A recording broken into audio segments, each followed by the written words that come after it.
आज का वीडियो हम स्टार्ट करेंगे एक सिंपल से सवाल से कि अगर आप हर महीने 8,325 रुपए इन्वेस्ट करते हैं तो 15 साल के बाद आपके पास कितना पैसा होगा। सोचिए सोचिए, पूरे टाइम लगा के सोचिए। तब तक हम आते हैं दूसरे सवाल पे। दूसरा सवाल ये है कि आपको इन्वेस्टमेंट कहाँ करनी चाहिए। सबसे पहले उस इन्वेस्टमेंट एवेन्यू में बात करेंगे कि जहाँ पे आपको रिटर्न भी ज्यादा मिलता है बट उसके लिए रिस्क भी ज्यादा उठाना पड़ता है। वहीं दूसरी तरफ एक ऐसा इन्वेस्टमेंट एवेन्यू है जहाँ पे आपको रिस्क कम और एक गारंटीड रिटर्न मिलने की पॉसिबिलिटी दिखाई देती है। एफडी से बेटर रिटर्न्स आपको मिल सकते हैं इस इन्वेस्टमेंट एवेन्यू पे। तो अगर आप मार्केट में इन्वेस्टमेंट्स करते हैं तो इस वीडियो को अंत तक जरूर देखिएगा, क्योंकि यहाँ पे हम कंपेयर करने जा रहे हैं कि अगर आप हर साल 1 लाख रुपए का इन्वेस्टमेंट करके चलते हैं तो 15 साल के बाद कौन सा इन्वेस्टमेंट एवेन्यू आपको बेटर रिटर्न देके चल सकता है। तो चलिए समझ लेते हैं कि दोनों ऑप्शंस क्या है और उसमें कैसे इन्वेस्टमेंट करके चलना चाहिए। अगर ये नहीं समझा तो कंपैरिजन करने का भी कोई फायदा ही नहीं। तो सबसे पहला जो इन्वेस्टमेंट ऑप्शन है वो है एसआईपी। यहाँ पे हम इक्विटी म्यूचुअल फंड्स की बात कर रहे हैं, जहाँ पे हर महीने एक फिक्स अमाउंट आपके बैंक अकाउंट से उस म्यूचुअल फंड में चला जाता है। अब क्योंकि ये म्यूचुअल फंड्स मार्केट लिंक्ड होते हैं तो उसके रिटर्न्स वैरी करते हैं। कभी ज्यादा रिटर्न्स मिलेंगे तो कभी कम देखने को मिलेंगे, बट यहाँ पे ऑन एन एवरेज जो हिस्टोरिकली देखा गया है, इक्विटी म्यूचुअल फंड्स ने लगभग 12% का एक एनुअल रिटर्न दिया है। अब एक चीज इसमें याद रखिएगा, एसआईपी की कोई अपर लिमिट नहीं होती है। आप कम से कम 500 रुपए से स्टार्ट कर सकते हैं, 5 लाख तक जा सकते हैं, 10 लाख तक जा सकते हैं।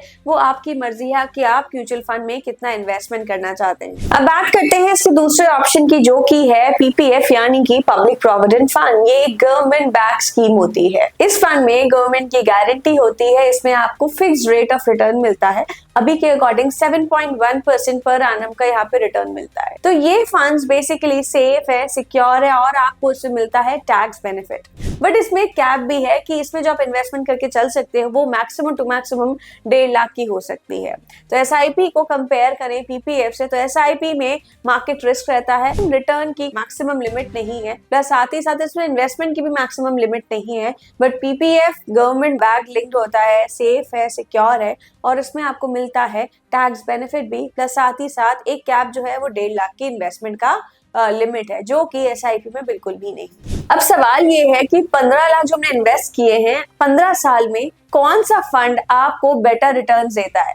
नंबर से समझेंगे क्लियर कट कि कौन से में कितना रिटर्न एक्सपेक्ट कर रहे हैं और उसके हिसाब से कितना कॉर्पोरेट अक्यूमुलेट होके चल सकता है 15 सालों में। तो चलिए सबसे पहले बात करेंगे एसआईपी की। मेरे राइट साइड पे आपको सारी डिटेल शो हो रही होंगी। तो अगर आप हर महीने 8,325 रुपए का इन्वेस्टमेंट करते हैं एसआईपी में और ऑन एन एवरेज हम रिटर्न मानते हैं 12% का, जो कि इंडस्ट्री नॉर्म्स के अकॉर्डिंग है, तो आपका टोटल इन्वेस्टमेंट होता है लगभग 14,98,500 का। अब इसी इन्वेस्टमेंट का एस्टिमेटेड कैपिटल गेन होगा लगभग 24,63,629 के आसपास। तो टोटल कॉर्पस आपके इन्वेस्टमेंट और आपके कैपिटल गेन को जोड़ के आता है लगभग 39,62,000 के आसपास का।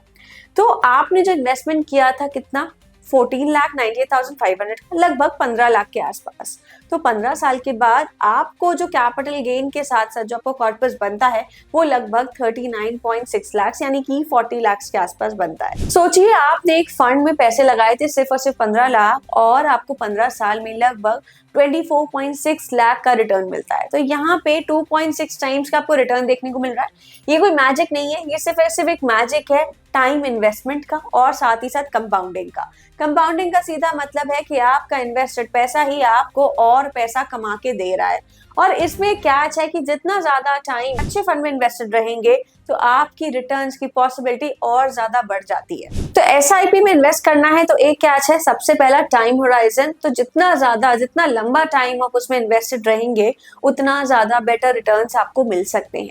और दूसरा कॉन्सेप्ट है एसआईपी में रुपी कॉस्ट एवरेजिंग। यहाँ पे मार्केट के अप्स एंड डाउन्स पे आप दोनों चीजों में एक बैलेंस आउट प्ले करते हो। तब जब मार्केट गिरता है तो आपको यूनिट ज्यादा मिलते हैं, बट जब मार्केट बढ़ता है तो आपको यूनिट्स कम मिलते हैं। तो आप मार्केट के हर फेज में यहाँ पे इन्वेस्टेड हो, यही पावर है कंसिस्टेंसी की, लॉन्ग टर्म कमिटमेंट की। तो जब आप पूरे टाइम इन्वेस्टेड रहते हो, मार्केट के हाईस पे मार्केट के लोस पे इन्वेस्टेड रहते हो, तो आपको रुपी कॉस्ट एवरेजिंग का भी बेनिफिट मिलता है। सिर्फ आप मार्केट के टॉप पे या फिर मार्केट के बॉटम पे बाय नहीं कर रहे, आपको एक एवरेज प्राइस पे आप बाय करके चल रहे हो, क्योंकि मार्केट हाईज एंड लोज बनाता रहता है और आप कंसिस्टेंटली मार्केट में इन्वेस्ट करते जा रहे हो। तो एसआईपी के साथ सिंपल है, 15 लाख तक की इन्वेस्टमेंट लगभग 40 लाख की हो जाती है, यानी कि लगभग 25 लाख के आसपास का आपको रिटर्न देखने को मिलता है 15 सालों में। तो 2.6 टाइम्स हो जा रही है आपकी वेल्थ सिर्फ और सिर्फ 15 सालों में। ये है एसआईपी का मैजिक। तो चलिए बात करते हैं दूसरे इन्वेस्टमेंट एवेन्यू की, जो कि हमारा पीपीएफ। राइट साइड पे आपको सारी डिटेल्स दिख जाएंगी। तो यहाँ पे वही मंथली इन्वेस्टमेंट 83,025 रुपीज का, तो एनुअली हो गया 99,900 के आसपास का इन्वेस्टमेंट। बट वहीं अगर हम देखें तो ओवरऑल जो 15 साल के बाद आपका टोटल इन्वेस्टमेंट बनता है वो बनता है 40,90,500 का। तो यहाँ पे क्योंकि पीपीएफ गवर्नमेंट लिंक होता है, यहाँ पे आपको एक गारंटीड रिटर्न मिलता है। तो गवर्नमेंट जो रेट ऑफ इंटरेस्ट डिसाइड करती है उसी के बेसिस पे आपको रिटर्न मिलेगा। यहाँ पे 7.1% का करंट रेट ऑफ इंटरेस्ट चल रहा है। तो यहाँ पे जो आपको टोटल इंटरेस्ट इनकम मिलती है वो 12,10,927 रुपीज के आसपास बनता है। तो यहाँ पे total corpus at the end of 15 years बनता है लगभग 27 लाख के आसपास। तो ये कॉर्पस जो आपने इन्वेस्टमेंट किया था, जहाँ पे 15 लाख लगाए थे, टोटल इन्वेस्टमेंट जो आपका बनता है 15 साल के बाद वो लगभग 27 लाख टोटल इन्वेस्टमेंट अमाउंट के मिला के मिलता है। तो 12 लाख का इंटरेस्ट मिल रहा है आपको, टोटल इन्वेस्टमेंट आपका हो जाता है 27 लाख के आसपास का।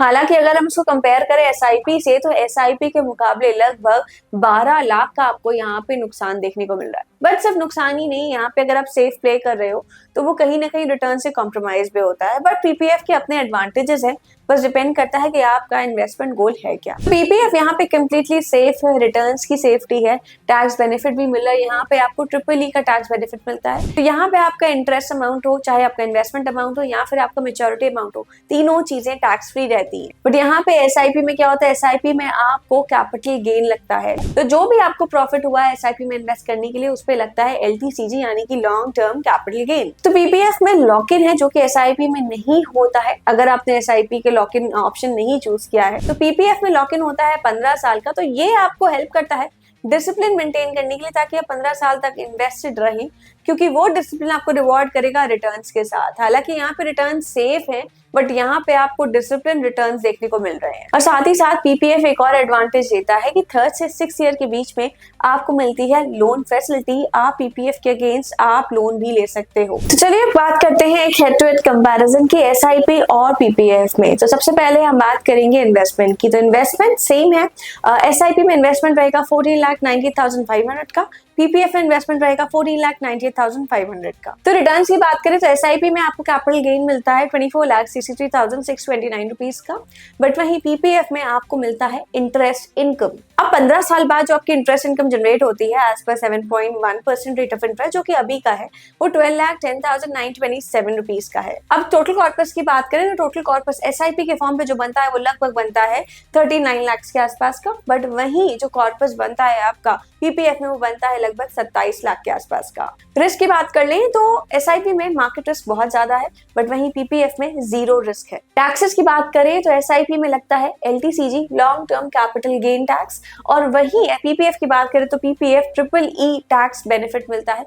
ना ही आपके इन्वेस्टमेंट में, ना ही आपके इंटरेस्ट पे, ना ही आपके मैच्योरिटी अमाउंट पे किसी पे भी टैक्स नहीं लगता है। तो लिक्विडिटी की बात कर लेते हैं कि कभी आपको इमरजेंसी में फंड्स की नीड हो तो कौन सा फंड आपको जल्दी से लिक्विड मनी दे सकता है। तो म्यूचुअल फंड में कोई भी लॉक इन नहीं होता है, बल्कि पीपीएफ में 15 साल का लॉक इन होता है। तो हाईली लिक्विडेबल जो होते हैं वो म्यूचुअल फंड रहते हैं, पीपीएफ में लॉक इन रहता है 15 साल के लिए। तो जरूर से जरूर ध्यान रखिएगा कि आपका जो इन्वेस्टमेंट अमाउंट है वो आपको तुरंत चाहिए या फिर कभी आपको इमरजेंसी में चाहिए, तो आपके लिए कौन सा इन्वेस्टमेंट फंड बेटर हो सकता है। मिनिमम इन्वेस्टमेंट की बात कर लें तो एसआईपी में मिनिमम इन्वेस्टमेंट लगभग 500 रुपए के आसपास है। आजकल डेली एसआईपी से भी आप स्टार्ट कर सकते हो, तो 100 रुपए से भी आप इन्वेस्टिंग स्टार्ट कर सकते हो डेली एसआईपी के फॉर्म पे। बट अगर मंथली एसआईपी कर रहे हो तो 500 रुपए के अमाउंट से आपका मिनिमम इन्वेस्टिंग स्टार्ट होती है। सेम पीपीएफ के साथ भी है, मिनिमम इन्वेस्टमेंट अमाउंट 500 रुपए पर मंथ। अब मैक्सिमम लिमिट की बात की जाए तो मैक्सिमम लिमिट एसआईपी में कोई नहीं। आप चाहे जितना ज्यादा पैसा लगाना चाहें, मार्केट लिंक्ड है तो यहाँ पे रिस्क भी है, रिटर्न भी है, तो आप जितना चाहें आप उसमें इन्वेस्टमेंट करके चल सकते हैं।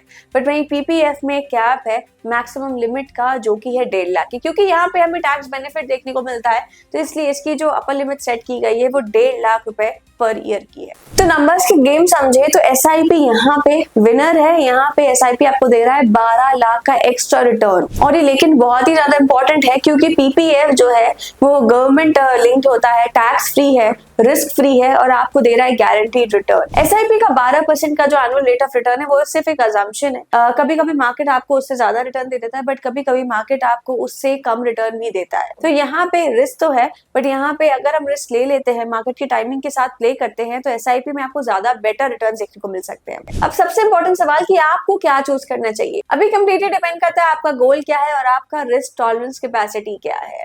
तो अगर आप रिस्क ले सकते हैं मार्केट में और आपको बेटर रिस्क के साथ बेटर रिटर्न चाहिए तो go for the SIP option. But वहीं अगर आपको टैक्स बेनिफिट चाहिए, सेफ रिटर्न चाहिए, सिक्योर रिटर्न चाहिए बिना किसी रिस्क उठाए, तो go for the PPF option. तो अगर आपका गोल है कि आपको एक बड़ा कॉर्पस चाहिए, ठीक है, और उसके लिए आप रिस्क लेने को रेडी हो, तो एसआईपी एक बेटर ऑप्शन होगा।